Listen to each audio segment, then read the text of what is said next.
perfect with no flaws at all are the laws of Allah.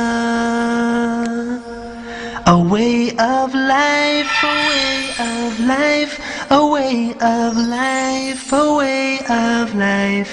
Islam is a way of life. الحمد لله رب العالمين وصلى الله وسلم على نبينا محمد وعلى آله وصحبه ومن تبعهم بإحسان إلى يوم الدين وسلم تسليما كثيرا. Brothers and sisters in Islam, welcome warmly to this episode wherein we will continue the discussion on hypocrisy and hypocrites.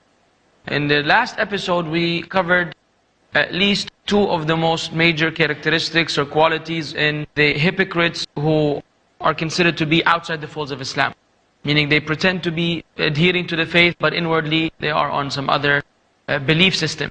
There are more qualities of those before we deal with the minor hypocrisy and the minor qualities. What else should we present to the viewers?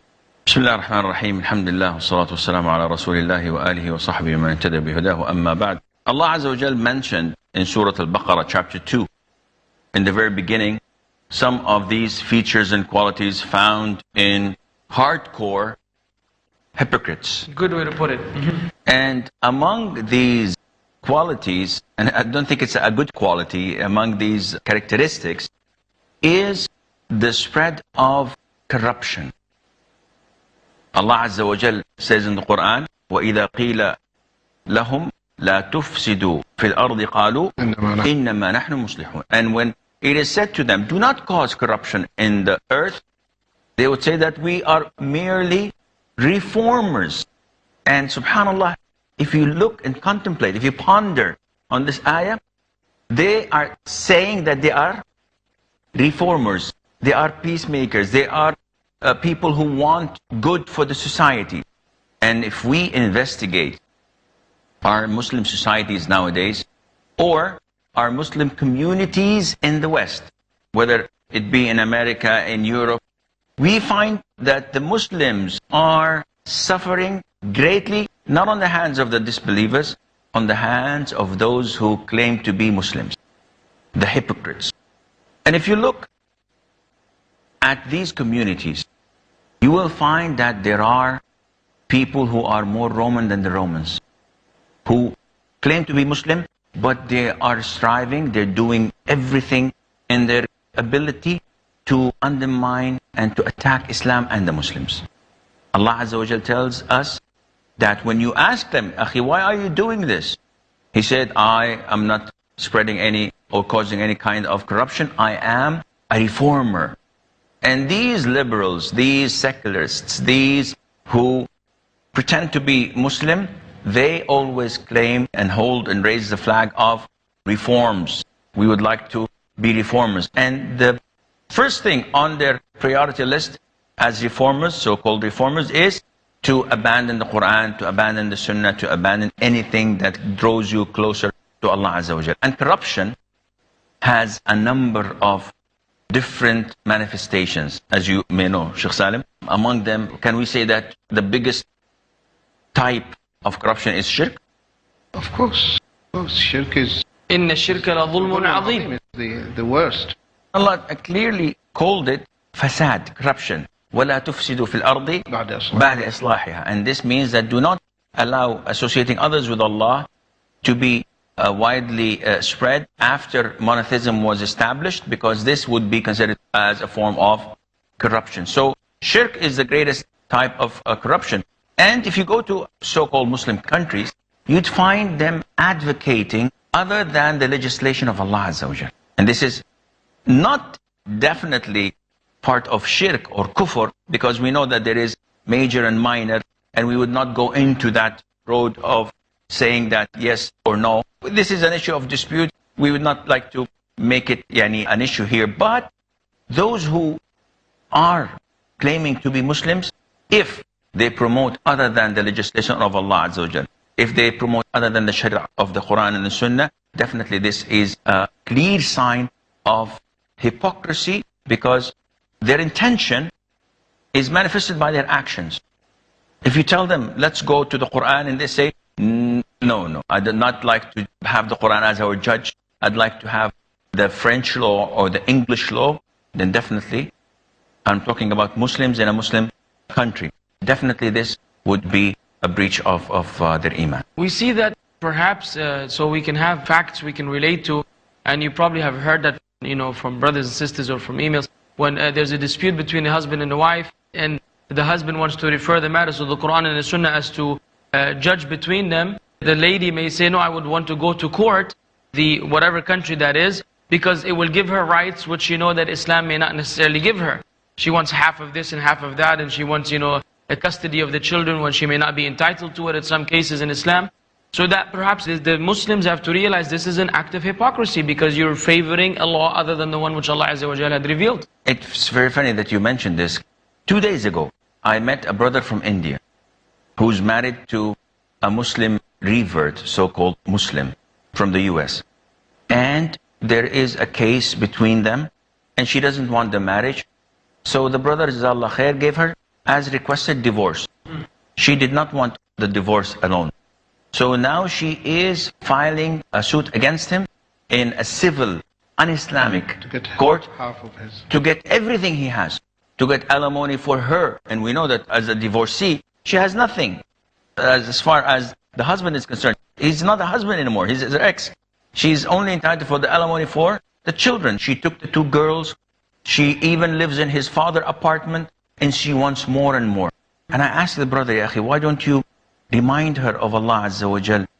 Okay, she's not your wife anymore, but send someone to remind her of Allah. He says, Sheikh, I tried everything. And I've also sent scholars to her.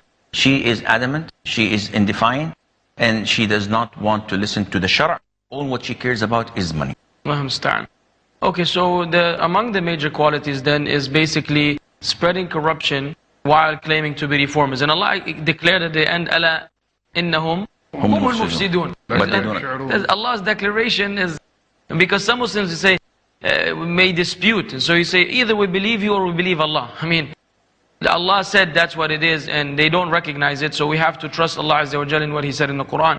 What other qualities, Sheikh Salim, do you bring to mind? Yeah, before mentioning other qualities, I mean, the problem here that the Muslims, they have really lost the concept of being a Muslim. You find the contradiction. You say, I'm a Muslim, ashhadu an la ilaha illallah, ashhadu anna Muhammad Rasulullah, and it is just a lip service. They don't know what is it. Subhanallah. The non-Muslims, the pagans, Abu Lahab, Abu Jahl, they knew La ilaha illallah better than millions of the Muslims today. That's why they didn't say it. Imagine this, that Abu Lahab, Abu Jahl, they understood the meaning of La ilaha illallah. And they said, أَجَعَلَ الْآلِهَةَ إِلَهًا وَاحِدًا إِنَّ هَذَا لَشَيْءٌ عُجَابٌ. That Muhammad, it's an amazing that he is making all the gods, all these false deities, he is calling us to shun all these false deities and single out Allah and worship only one. This is an amazing thing. So they understood the spirit of the message. That saying La ilaha illallah is not a lip service. Though the Prophet ﷺ did not tell them, leave the idols, he didn't say that. He just, but because they are Arabs, they know the meaning of the message. That there is no deity, that's the meaning of La ilaha illallah. There is no deity that is worthy of being worshipped except Allah. And there is no one worthy of being followed except Muhammad sallallahu alaihi wasallam. So unfortunately, many Muslims today, they don't understand this very fundamental, basic. This La ilaha illallah, which consists of 2 main parts. You say La ilaha, this is negation. Then you say illallah, affirmation. And the negation preceded the affirmation. And why did it precede the affirmation? When you say there is no God, that is disbelief. There is no God, disbelief. So the disbelief precedes the belief. فَمَنْ يَكْفُرْ بِالطَّاغُوتِ وَيُؤْمِنْ بِاللَّهِ فَقَدْ اسْتَمْسَكَ بِالْعُرْوَةِ الْوُثْقَى. So the disbelief, you have first of all to disbelieve. To disbelieve in what? You disbelieve in all these false deities people worship. You have to disbelieve in all these systems, in all these ideologies. Secularism, communism, liberalism, any ism. You have to, it should be under your foot. Otherwise you don't understand the meaning of La ilaha illallah. We're going to have to take a short break. So before that, basically we understand that the Muslims have to be careful that by not shunning these ideologies, they may be involved in an element of hypocrisy. We'll be right back, inshallah. A way of life, a way of life. And we're back. So we were saying, and perhaps you can complete that thought, Sheikh Salim. So when this is the meaning of the negation, when you say there's La ilaha, you negate all these false deities. Because here there are two conditions. Allah stipulated. There are two conditions need to be fulfilled. The negation and then the affirmation. Why? Because the uniqueness and singularity takes place only in the presence of the negation and the affirmation. The uniqueness and singularity. What does this mean? For example, if I say X person is a smart and bright student, is he unique? No. There might be Y. Or if I say X student is thick, okay, is he the only student? No. No. But if I say X person or Ali or Muhammad is the only bright or the smartest students in the class, you see the statement? It has two things. Negation and then exclusion or exception. There is no one smart except. There is no one smart, there is no one who is intelligent except so and so. So now he's unique. He's standing out. So when you, that's why you have to say La ilaha, negate, then you affirm. Ibrahim said, أفرأيتم ما كنتم تعبدون أنتم وآباؤكم الأقدمون فإنهم عدو لي إلا رب العالمين. Have you seen that which have been worshipping you and your forefathers? All of them are enemies to me except the Lord of everything. Not, Jazakallah khair, this is beautiful about Ibrahim alayhi salam. And also, Ibrahim alayhi salam said, كفرنا بكم وبدا بيننا وبينكم العداوة والبغضاء أبدا حتى تؤمنوا بالله وحده. And Prophet Muhammad sallallahu alaihi wasallam, he said in a beautiful hadith that is in Bukhari, he said, "Man wahhada Allah." This enough? No. وَكَفَرَ بِمَا يُعْبَدْ مِن دُونِ اللَّهِ حَرُمَ مَالُهُ وَدَمُهُ وَحِسَابُهُ عَلَى اللَّهِ. Whoever believes in the oneness of Allah, singles out Allah with regarding the acts of worship, and disbelieves with all the false deities, disbelieve in all these false deities that are associated and worshipped besides Allah, then and only then his blood becomes sacred, his honor becomes sacred, and he won't be saved from the hellfire. So there are two conditions in the hadith. Two conditions in the hadith. Condition number one, to believe in Allah. Condition number two, to disbelieve. For example, if you tell your son, if you pass the test and get all A's, I will buy you a car. So you put two conditions. Passing the test and getting A's. Then you'll get the reward. If he just passed the test and got B's, he doesn't deserve the car. So similar. Jazakallah khairan. Shaykh Asim, other means of corruption or other examples or manifestations of corruption upon the land? There are a number of signs and examples, but I just want to ask Sheikh Salim one question related to the previous topic, and that is negation affirmation. So do you mean to tell me that if I pray, fast, and offer the pillars of Islam, this is affirmation, but I go to peers and I believe that others can benefit me or prevent me from harm, and I slaughter and sacrifice to the graves, and I go to dargahs and I wear the ta'weez and I do things that I should be a disbeliever in, but I don't. So does this mean that my Islam is not intact? This is a good question. And before I answer the question, I say that many Muslims doing what you are saying out of ignorance. So I don't want them to say that you are calling me a kafir. No, but the act, what you are doing, indeed, it is the act of disbelief. And you are doing something which is very, very dangerous. If someone did that and he passed away, now it is up to Allah subhanahu wa ta'ala. So we are talking to you who is doing these polytheistic acts and committing them out of ignorance. So it is high time for you to wake up and to worship Allah. What do you say in your salah? إِيَّاكَ نَعْبُدُ وَإِيَّاكَ نَسْتَعِينُ. Have you asked yourself what is the meaning of this? Because you see, in Arabic it says إِيَّاكَ نَعْبُدُ. And normally it is نَعْبُدُ إِيَّاكَ. You we worship. But we worship you, you mean? We worship you. But here the object preceded the subject. And there is a reason, a rhetoric behind it, which is singularity and uniqueness. Or exclusivity also. Exclusivity. So you only worship Allah without associating any partner. But the problem that the concept of worship in the minds of many Muslims is not clear. So he thinks worship only if you pray. But if you offer the sacrifice to the mausoleum or to the saint, some might say, but those are saints, awliya, holy men, we love them. Yes, they might be. If you really love them, you should follow the Prophet ﷺ. How they became saints? Because they followed the Prophet ﷺ. And they want you to do the same thing. As a matter of fact, they are in need now of your own supplications to make dua for them, rather than you ask them to help you. So yes, such acts, they can take a person out of the fold of Islam. Because Allah says in the Quran, إِنَّا أَعْطَيْنَاكَ الْكَوْثَرَ. Verily we have given you the fountain, which is a river in the Jannah. Okay, the Kawthar. فَصَلِّ لِرَبِّكَ. So pray for your Lord. To your Lord. وَانْحَرْ, and sacrifice also.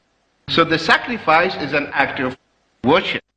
So offering such an act of worship to other than Allah subhanahu wa ta'ala definitely takes one out of the fold of Islam. But this is after knowing that this is an act of kufr or act of disbelief. So the examples or manifestations of corruption, how do we identify it in our societies? See, anything that harms the society is considered to be a form of corruption. And nowadays, among the things that top all other features and qualities of corruption is terrorism. So when we have people advocating violence, when we have people doing horrific acts of terror, and not only that, they claim that Islam is associated with this, we definitely say that there is something wrong with their Islam. And that is why a big chunk of those who are related to Islam, not in quantity but as a group, are the Khawarij. And the Prophet told us ﷺ, that this sect or these people, they enter Islam and exit it without having anything to do with it, with Islam, that is.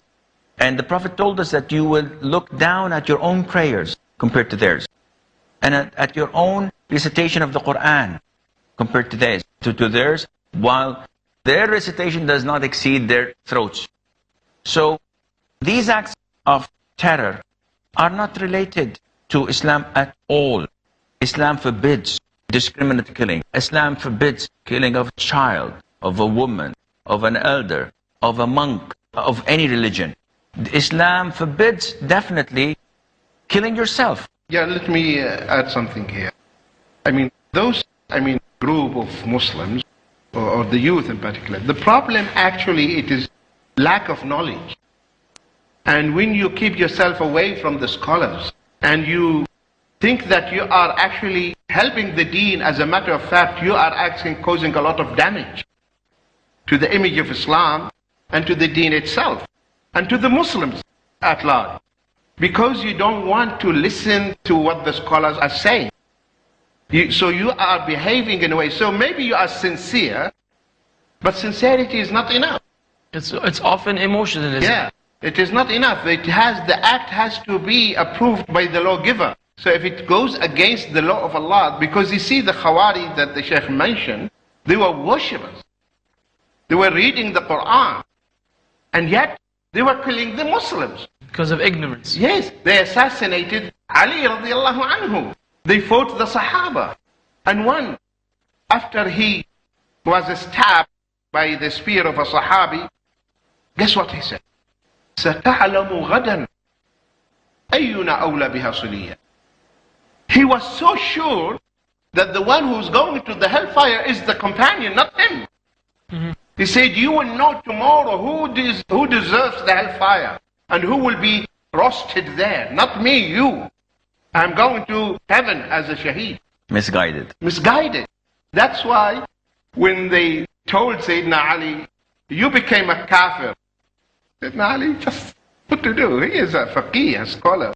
Those are fools. He said, why? He said, Allah says in the Quran, in al-hukmu illa lillah. Verily the judgment is only for Allah. He said, well, then this is the Quran. Put the mushaf. Oh, mushaf, judge between us. Huh? Mushaf, oh, talk, judge between us. So who's going to judge? The mushaf or these people who understand what is in the mushaf? And they were about 12,000.